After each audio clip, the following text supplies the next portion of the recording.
siang Bapak Ibu yang dikasihi Tuhan. Senang sekali kita bisa berjumpa pada Sabtu siang ini. Kita akan belajar firman Tuhan.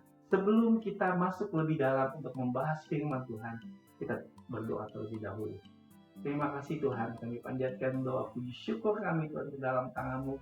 Biarlah pada Sabtu siang ini kami bisa belajar bersama-sama membahas firman Tuhan sesuai dengan kebenaran firman Tuhan. Kau pakai bibir mulut hamba ini untuk memberitakan firman Tuhan. Dan Kau urapi setiap kami Tuhan, untuk kami bisa menerima berkat yang datang daripada Engkau Tuhan dalam setiap kehidupan kami pada Sabtu siang ini. Hanya dalam nama Yesus kami berdoa dan mengucap syukur. Yang percaya katakan amin, amin, amin. Saya berharap semua dalam keadaan baik-baik saja Bapak Ibu saat ini. Kita tahu bahwa setiap kita pada Sabtu siang ini kita bisa berjumpa kembali. Senang sekali kita bisa bersama-sama untuk membahas firman Tuhan pada Sabtu siang ini. Sabtu lalu kita belajar panggilan surgawi yang bagian yang ketiga. Dan Sabtu ini kita akan belajar firman Tuhan mengenai, yang pertama itu ada dua topik yang akan saya bahas, mengenai panggilan untuk jawatan pelayanan. Yang kedua, tetap seperti saat kita dipanggil. Kita akan membahas yang pertama itu panggilan untuk jawatan pelayanan. Ada panggilan-panggilan yang khusus bagi orang-orang tertentu untuk duduk di dalam jawatan seperti rasul, nabi, gembala, penginjil, dan pengajar. Dan mengenai 5 jawatan ini dalam ministry yang ada di dalam Alkitab, yang sering disebut ada jawatan pelayanan atau karunia untuk pelayanan yang diberikan Tuhan untuk membangun tubuh Kristus untuk jemaat. Penjabaran ini didasarkan terutama di dalam Efesus 4 ayat yang ke-11 sampai yang ke-12. Saya bacakan untuk Bapak Ibu sekalian. Dan ialah yang memberikan baik rasul-rasul maupun nabi-nabi, baik pemberita-pemberita Injil maupun gembala-gembala dan pengajar-pengajar. Untuk memperlengkapi, untuk apa? Untuk memperlengkapi orang-orang kudus bagi pekerjaan pelayanan, bagi pembangunan tubuh Kristus. Penjelasan dari masing-masing jawatan ini, yang pertama itu kita akan bahas tentang rasul atau apostel. Kalau bahasa Yunaninya itu apostolos, yang berarti utusan atau seseorang yang diutus dengan misi khusus.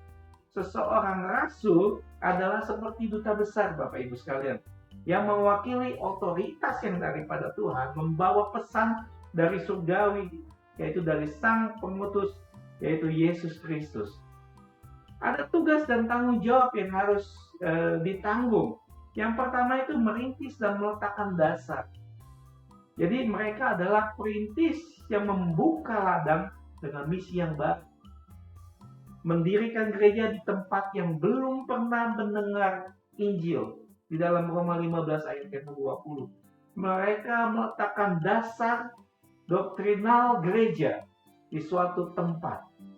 Yang kedua itu otoritas fondasionalnya, yaitu seorang rasul memiliki otoritas yang unik dan langsung di dalam Kristus untuk menegakkan kebenaran dan disiplin di dalam gereja.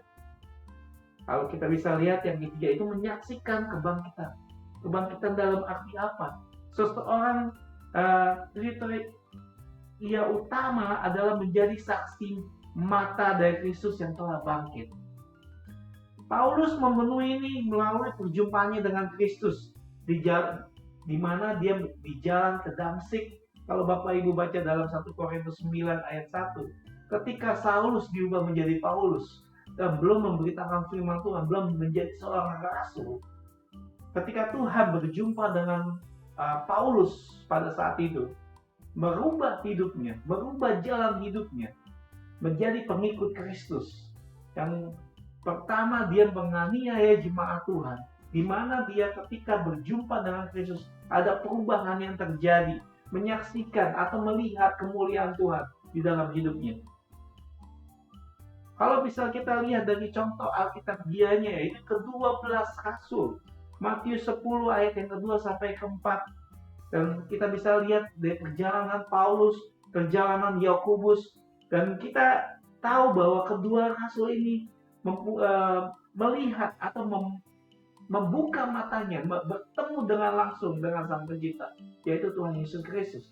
Melihat karakternya, melihat pembelajarannya dari sifat seorang Kristus Yesus. Dia melihat bahwa ketika murid-murid Tuhan Yesus ini bersama-sama dengan Tuhan Yesus, selagi Tuhan Yesus masih mengajar, dia melihat ada kebangkitan rohani dalam hidupnya. Lalu kita lihat di catatan pentingnya ini ada perdebatan teologis. Apakah jawatan rasul ini masih berlanjut sampai hari ini? Sebagian percaya bahwa rasul fondasionalnya itu dengan otoritas yang telah lahir, sementara yang lain percaya bahwa fungsi kerasulan atau sebagai perintis atau pemimpin jaringan gereja itu masih ada, Bapak Ibu. Kita bisa lihat ketika seseorang rasul diurapi dengan urapan Roh Kudus, dia bisa menyampaikan, dia bisa memberikan kabar yang baik atau memberikan pandangan ke depan untuk bagaimana seseorang ini bisa melihat dan bisa tahu apa yang Roh Kudus ingin sampaikan di dalam hidupnya. Yang kedua, itu jawatan nabi. Kalau kita lihat kata Yunani prophetes ini berarti seseorang yang menyatakan pro, berarti itu di depan. Premi itu berbicara. Seorang nabi adalah penyambung lidah Allah, Bapak Ibu sekalian, yang menyampaikan pesannya baik untuk menguatkan, penghiburan, peringatan, atau menyikapkan kehendak Tuhan Allah di masa yang akan datang atau masa depan. Jadi tugas dan tanggung jawabnya yang pertama itu menyampaikan firman Tuhan. Mereka menyampaikan pesan yang langsung daripada Tuhan. Seringkali di dalam dengan diawali demikianlah firman Tuhan dan menegur atau membangun. Nubuatan mereka bertujuan untuk menegur dosa, membangun atau menasihati dan menghibur jemaat, Bapak Ibu sekalian.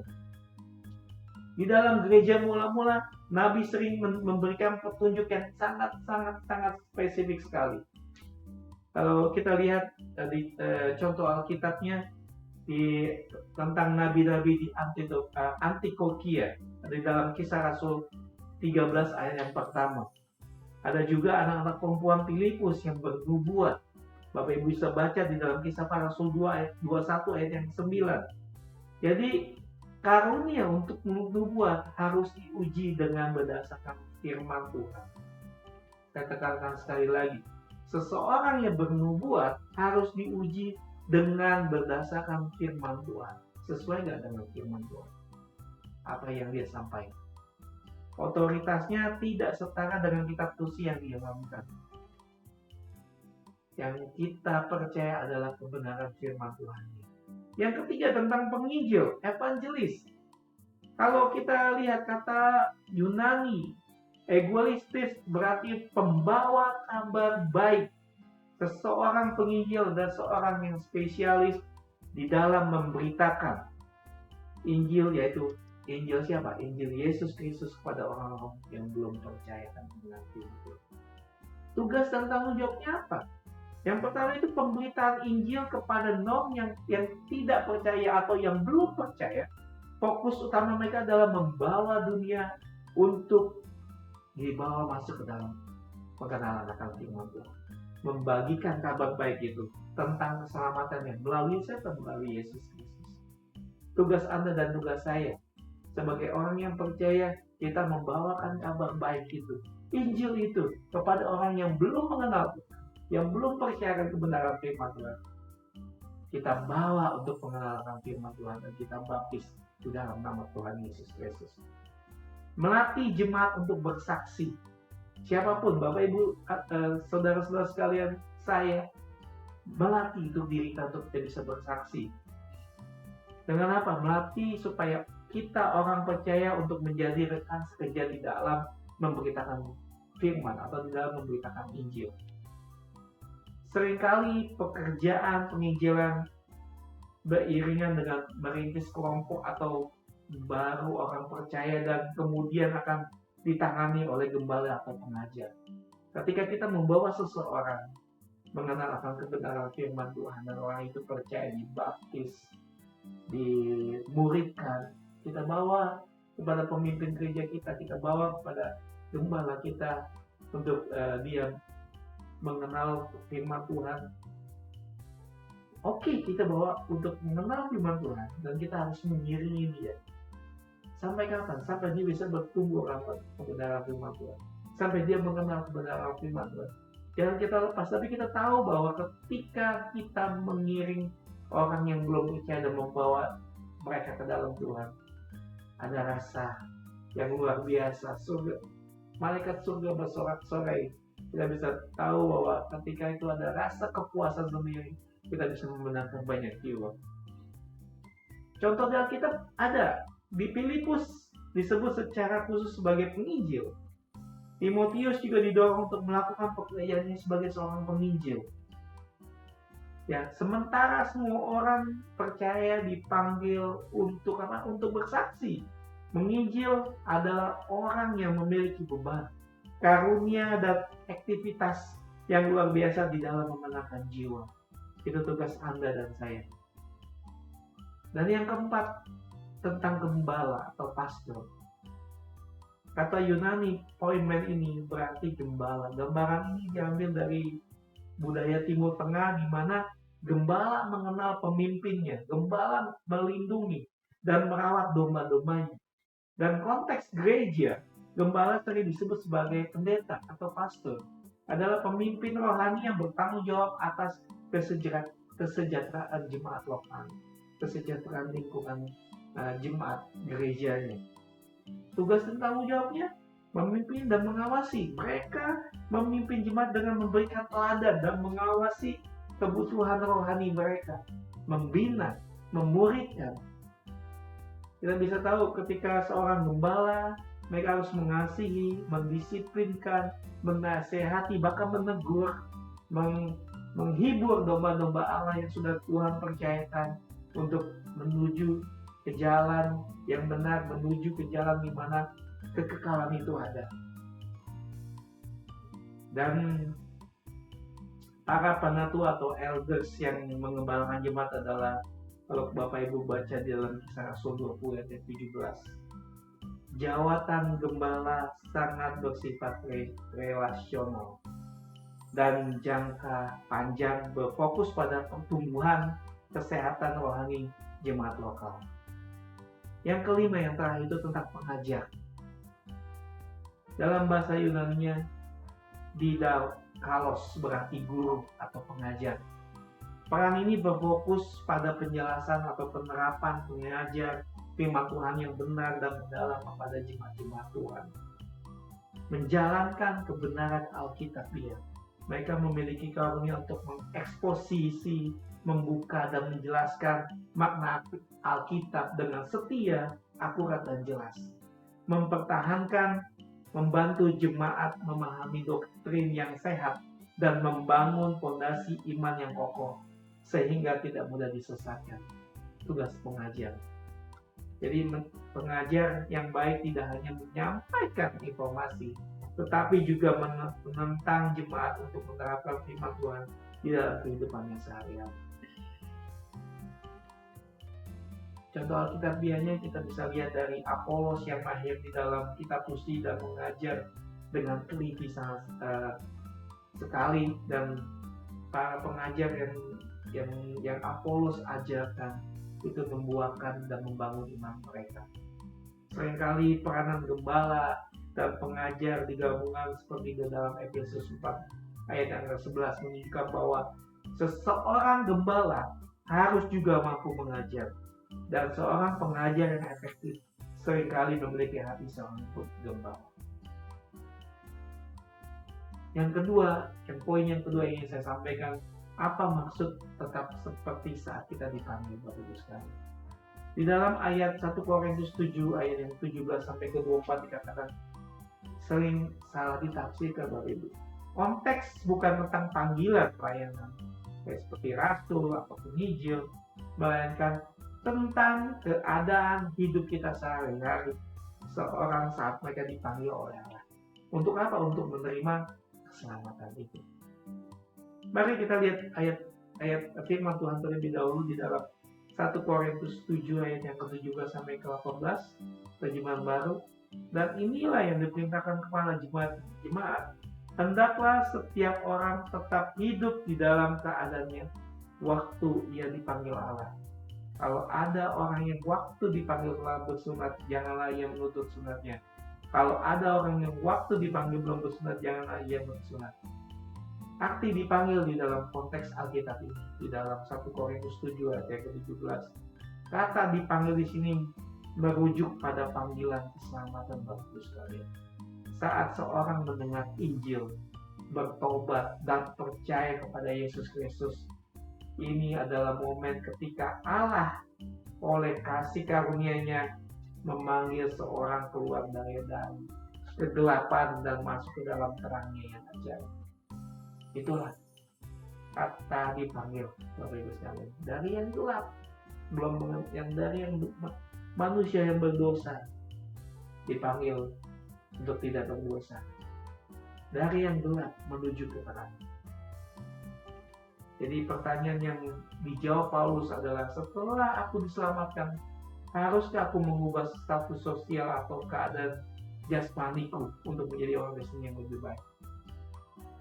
Jawaban Paulus tegas, tidak. Prinsipnya adalah keselamatan mengubah segalanya tentang kita, tentang Anda. Tetapi tidak selalu berarti dan harus mengubah keadaan luar kita, keadaan luar Anda. Jadi Paulus mengajarkan janganlah kamu menjadi hamba manusia, atau tentang status sosial kita tidak menentukan nilai atau kesalahan kita di hadapan Allah. Di dalam ayat yang ke-24 dikatakan, hai saudara-saudara, hendaklah tiap-tiap orang hidup di hadapan Allah dalam keadaan seperti ketika ia dipanggil. Maksudnya apa? Ketika kita dipanggil Kristus sebagai seorang budak, jangan khawatir, kita telah dimerdekakan oleh Tuhan, oleh rohani, oleh Kristus. Sebaliknya, jika kamu dipanggil sebagai orang yang merdeka, ingatlah bahwa kamu sekarang adalah budak Kristus, di ayat yang ke-22. Jadi status di dalam kerajaan Allah yang lebih penting, kesempatan untuk melayani dan memuliakan Tuhan ada di setiap keadaan. Jadi maksud dipanggil di dalam 1 Korintus 7 ayat yang ke-12 dan ayat yang ke-17, yang pertama itu Allah menjumpai Anda di tempat di mana Anda berada. Kasih karunia Allah tidak menunggu kita, tidak menunggu Anda menjadi lebih baik atau mengubah status kita terlebih dahulu. Ia memanggil kita tepat di tengah-tengah keadaan kita yang sekarang. Apa baik itu miskin, baik itu kaya, pejabat atau buruh, atau yang sudah menikah atau masih single. Dia tidak bisa memilih. Tetapi kita bisa lihat yang kedua, kekudusan adalah soal hati kita, Bapak Ibu sekalian, bukan status. Hidup yang berkenan kepada Allah yang kudus, tidak bergantung pada perubahan keadaan yang luar physically, tetapi pada perubahan hati kita yang taat dan mau mengasihi Tuhan di dalam keadaan apapun yang kita sedang alami saat ini. Jadi kalau kita lihat seorang budak yang taat kepada tuannya sebagai bentuk ketaatan kepada Kristus, Kolose 3 ayat yang ke-23.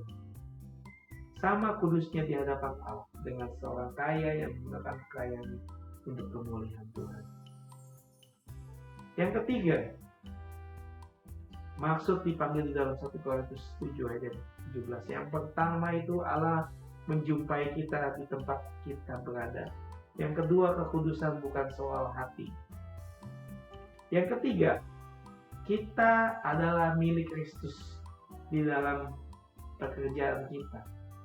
Jadi prinsip ini sangat relevan untuk konsep panggilan, baik dalam kehidupan kita sehari-hari maupun di dalam pekerjaan kita, baik kita seorang dokter atau seorang ibu rumah tangga atau seorang guru atau apapun. Tidak membedakan untuk setiap pelayanan kita. Kita dipanggil untuk mewakili Kristus, Bapak Ibu. dan melakukan pekerjaan. Iya. Ya, tanpa merasa perlu kita sebagai pendeta untuk benar-benar melayani Tuhan, enggak. Tapi kita sebagai anak-anak Tuhan, kita dipanggil semua untuk melayani Dia. Dipanggil untuk melayani sesama, untuk hormat kemuliaan bagi nama Tuhan. Tidak tunggu kita menjadi seorang pendeta, tidak tunggu kita menjadi seorang hamba Tuhan. Tetapi kita sebagai anak-anak Tuhan yang percaya bahwa kita telah dibenarkan, panggil dalam keadaan apapun, pakai hidup kita untuk melayani Tuhan. Selagi kita masih ada kesempatan, selagi kita masih bisa kuat, selagi kita masih bernafas. Jadi terima panggilan kita akan keselamatan Tuhan, di mana Tuhan menguduskan kita di tempat di mana kita sekarang berada. Bukan kita hanya mau melarikan diri dari kenyataan hidup kita, tetapi kehidupan Kristen dijalani di dalam konteks dunia yang nyata. Dan disitulah iman kita bersinar. Disitulah iman kita kuat. Di saat kita menghadapi badai, di saat kita menghadapi percobaan, di saat kita menghadapi apapun yang kita hadapi pergumulan hidupnya, untuk menjadi hormat kemuliaan bagi Allah. Tuhan memanggil kita, Tuhan memilih kita. Untuk apa? Untuk kita memberitakan firman dan kabar baik itu. Demikian firman Tuhan yang bisa saya sampaikan pada siang hari ini. Kita akan kembali minggu depan pada jam yang sama, jam 1 siang, waktu Sydney. Satu depan kita akan belajar mengenai panggilan surgawi yang bagian kelima, bagian yang terakhir. Saya berharap semua antusias dalam mengenal firman Tuhan. Salam sukacita selalu, God bless you, Tuhan Yesus memberkati. Shalom.